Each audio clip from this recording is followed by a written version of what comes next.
حضرت ابو کبشہ عمرو بن سعد الانماری رضی اللہ تعالی عنہ سے روایت ہے کہ انہوں نے رسول اللہ صلی اللہ علیہ وسلم کو فرماتے ہوئے سنا کہ میں 3 باتوں پر قسم کھاتا ہوں اور ایک بات تمہیں بتاتا ہوں، اسے یاد رکھو کہ کسی بندے کا مال صدقہ کرنے سے کم نہیں ہوتا، اور جس پر ظلم کیا جائے وہ اس پہ صبر کرے تو اللہ تعالیٰ ضرور اس کی عزت میں اضافہ فرماتا ہے، اور جو شخص مانگنے کا دروازہ کھولتا ہے تو اللہ تعالیٰ اس پر فقر اور محتاجی کا دروازہ کھول دیتا ہے۔ اور ایک بات میں تمہیں بتاتا ہوں، پس اسے یاد رکھو، دنیا میں 4 قسم کے لوگ ہیں۔ ایک وہ بندہ جسے اللہ نے مال اور علم عطا کیا، پھر وہ ان کے بارے میں اللہ سے ڈرتا ہے اور رشتہ داروں سے حسن سلوک کرتا ہے، اور ان میں جو اللہ کا حق ہے اسے پہچانتا ہے، اور یہ شخص جنت کے سب سے افضل درجوں میں ہوگا، بہت اونچا۔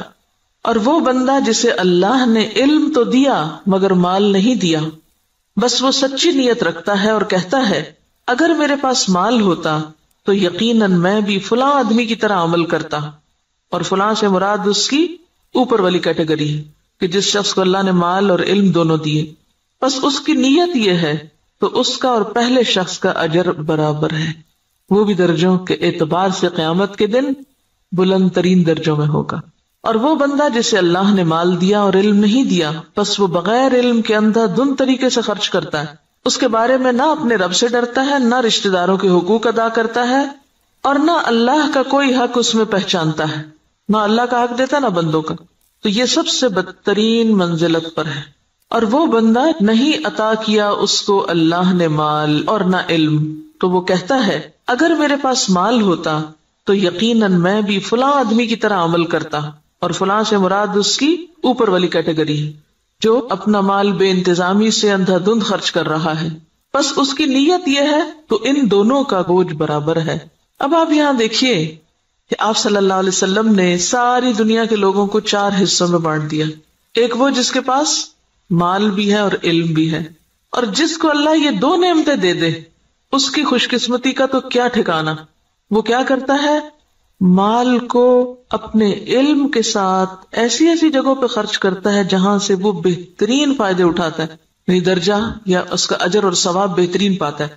یہ بالکل ایسے ہی ہے کہ جیسے آپ دیکھیں ایک بالکل ان پڑھ تاجر ہوتا ہے جو نہ مارکیٹ کو جانتا ہے، نہ تجارت کے اصول قاعدے جانتا ہے، نہ اسے کوئی پتہ ہے، اور وہ تجارت کرنے کھڑا ہو جاتا ہے، تو وہ مال کہاں لگائے گا، گواں بیٹھے گا، لاس کر لے گا۔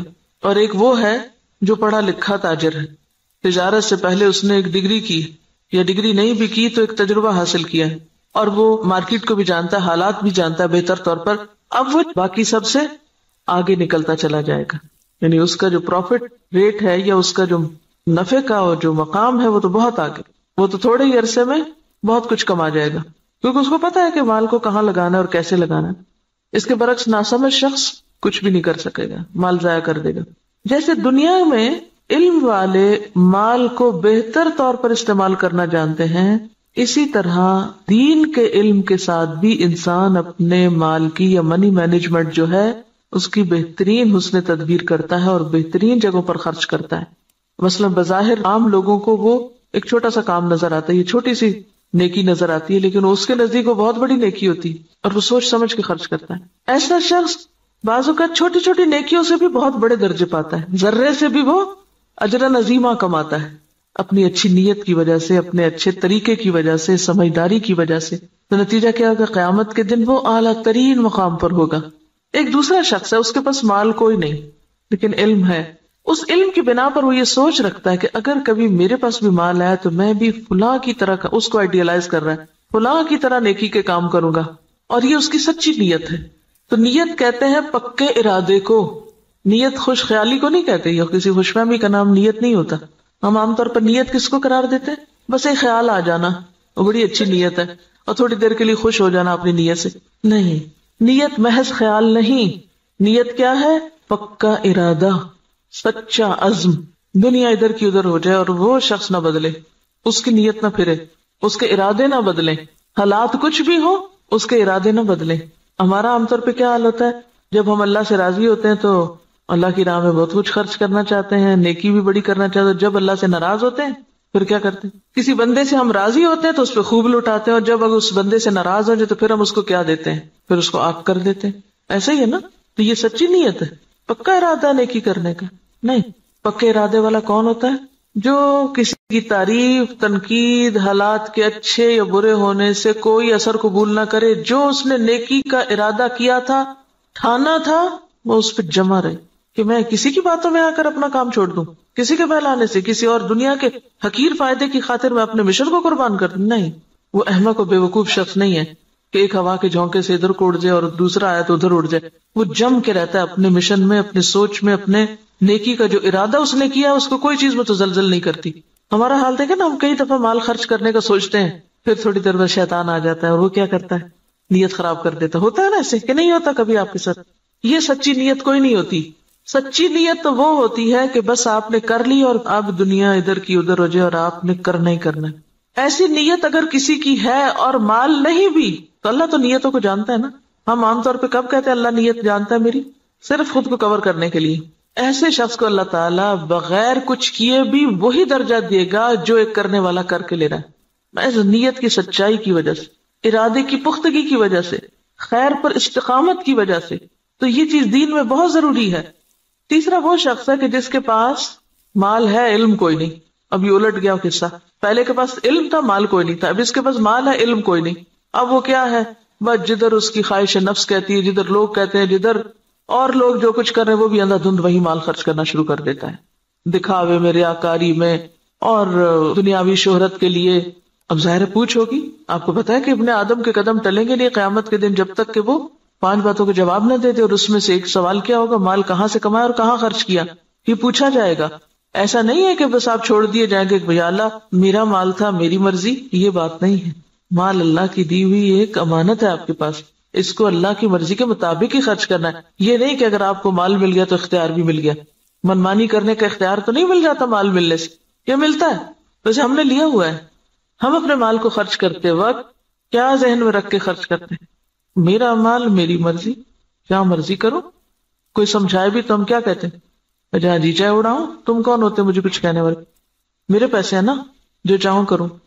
اور وہ اس کی نیت کیا ہے؟ کوئی اس کی نیت نہیں. خاص طور پر جو حدیث کے الفاظ ہیں نا قابل غور ہے. لا یصل فیہ رحمہ ولا یعلم للہ فیہ حقا. نہ رشتہ داروں کو دیتا ہے اور نہ اللہ کا حق پہچانتا ہے، نہ فی سبیل اللہ خرچ کرتا ہے. یہ مالدار شخص قیامت کے دن سب سے بدترین جگہ پر ہوگا کہ جس کو اللہ نے دنیا میں مال تو دیا لیکن اس کے بس کوئی سمجھ نہیں ہے کہ اس نے اس کے ساتھ کرنا کیا ہے. اور چوتھا وہ ہے بدقسمت کہ جس کے پاس ہے بھی کچھ نہیں ہاتھ میں لیکن آئیڈیالائز اس کو کرتا ہے. ہی اس تیسرے شخص کو کہ جو غلط جگہوں پہ مال خرچ کر رہا ہے. عام طور پر ہم لوگ کس کی پیروی کرنا چاہتے ہیں؟ اس شخص کی جس کے پاس مال ہے اور وہ نیکی کے راستے میں خرچ کرتا ہے، یا اس کی جس کے پاس مال ہے اور وہ دکھاووں کے لیے خرچ کرتا ہے؟ انڈیا کا کوئی امیر ترین شخص اور وہ کہتا ہے کہ میں کھانا تو 2 وقت کا کھاؤں گا، لیکن اگر کوئی شخص اعلیٰ تعلیم حاصل کرنے کے لیے وظیفہ چاہے تو اپنے مال میں سے اس پہ خرچ کروں گا. تو یہ کیسی مثال ہے نا کہ اس کے پاس ہے بہت کچھ لیکن وہ صرف ذاتی عیاشی میں نہیں اڑا رہا، وہ اعلیٰ مقاصد میں خرچ کر رہا ہے. اور لوگوں کے لیے ایک مثال یہ بھی، اور ایک وہ شخص ہے کہ جس کے پاس ہے اور وہ محض خواہشات کی تکمیل میں اور ذاتی خوشی میں خرچ کر رہا ہے. تو نتیجہ کیا ہے؟ باقی لوگ بھی اس کو آئیڈیالائز کر رہے ہیں اور وہی کچھ کر رہے ہیں. آج آپ دیکھیں کہ ہمارے معاشرے میں جس طرح نمود و نمائش ہو گئی ہے یا اس کے مظاہر جو نظر آتے ہیں، اس کے پیچھے کیا چیز ہے؟ فضول خرچی کے پیچھے کیا نفسیات ہوتی؟ دکھاوا اور نمود و نمائش کے پیچھے کیا ذاتی بڑائی کا جذبہ کہ لوگ مجھے بڑا مان لیں. تو قیامت کے دن ایسا شخص کہاں ہوگا؟ اخبث المنازل اسفل سافلین، وہ سب سے نیچے ہوگا کیونکہ اس نے اللہ کی نعمت کا غلط استعمال کیا.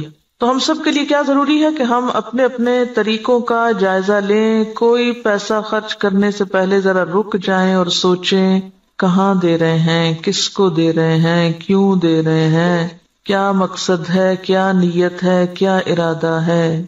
اور اگر مقاصد چھوٹے چھوٹے ہیں، صرف دنیا سامنے ہے تو چھوٹا دل ہے اور چھوٹی جزا ہے. اور اگر دل بڑا ہے، مقاصد بڑے ہیں تو ذات سے بھی کاٹ لیں گے، اپنے آرام سے بھی کاٹ لیں گے اور بڑی جگہ پر انویسٹ کریں گے.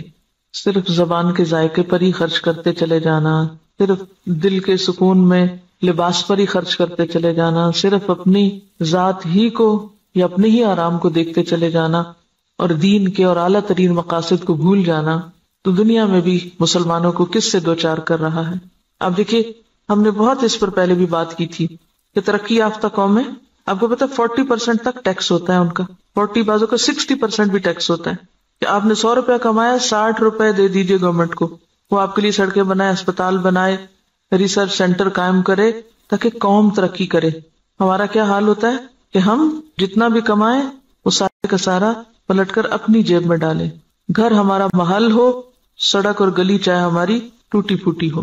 اسی وجہ سے ہم اس حال میں ہیں کہ ہم بڑے مقاصد میں خرچ نہیں کر سکتے، اپنی ذات کے لیے اور اپنے ہی لیے، اور پھر اپنے اوپر خرچ کرنے کے لیے ایسے ایسے طریقے اختیار کرتے ہیں کہ جس سے اجتماعی فائدہ پیچھے چلا جاتا ہے۔ اب دیکھیے کہ ایک قطرہ جب دریا میں ملتا ہے تو کیا ہو جاتا ہے، وہ کیا کہلاتا ہے؟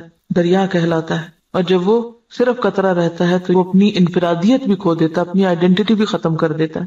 اگر ہم صرف اپنی ذات کو نمایاں کرتے رہے ختم ہو کے رہ جائیں گے، اور اگر ہم نے یہ سب کچھ اچھے مقاصد کے لیے اپنے آپ کو بھی اور اپنے مال اور اپنے اوقات کو بھی لگایا تو پھر اعلیٰ ترین منازل پا سکتے ہیں۔ یہاں جو بات یاد رکھنے کی ہے، بظاہر تو حدیث بالکل واضح ہے، مطلب صاف ہے، سمجھ میں آنے والا ہے، لیکن عملی طور پہ کیا کرنا ہے؟ ہر شخص اپنے اوپر کچھ نہ کچھ صدقہ لازم کرے، کچھ نہ کچھ کسی کو ضرور دیں، چھوٹا ہو یا بڑا، اور دے کے تجربہ کریں کہ یہ بات کس قدر سچی ہے۔ آپ دے کمی نہیں ہوگی، اس سے زیادہ آئے گا۔ نمبر 2، سوچے کس نے آپ پر کوئی ظلم یا زیادتی کی، نہیں یاد آ رہا تو ذرا غور سے یہ ذرا ذہن پہ زور ڈالیں۔ میرا نہیں خیال زور ڈالنے کی ضرورت، ایسی باتیں تو ہمیں ہر وقت یاد رہتی ہیں۔ کس نے میرے ساتھ کیا زیادتی کی ہوئی، سوچیں کس نے میرے ساتھ کیا ظلم کیا اور میں نے اب تک اس کو معاف نہیں کیا، ان سب کو آج معاف کر دیں، اور اپنے دل سے ان ظلم و زیادتی کے باتوں کو نکال کے دروازہ بند کر دیں، صاف کر دیں، صفائی کر دیں دل کی۔ معاف کرنے کا سب سے بڑا فائدہ صرف انسان کو خود ہوتا ہے، اپنا دل اطمینان میں آ جائے گا، اچھا کوئی بات نہیں، وہ بھی انسان ہے نا، پتہ نہیں اس کی کیا کیا مجبوریاں، اس کو کیا کیا کمی ہے، اس پہ کیا ظلم و زیادتی زندگی میں ہوئی، اس کو کیا کیا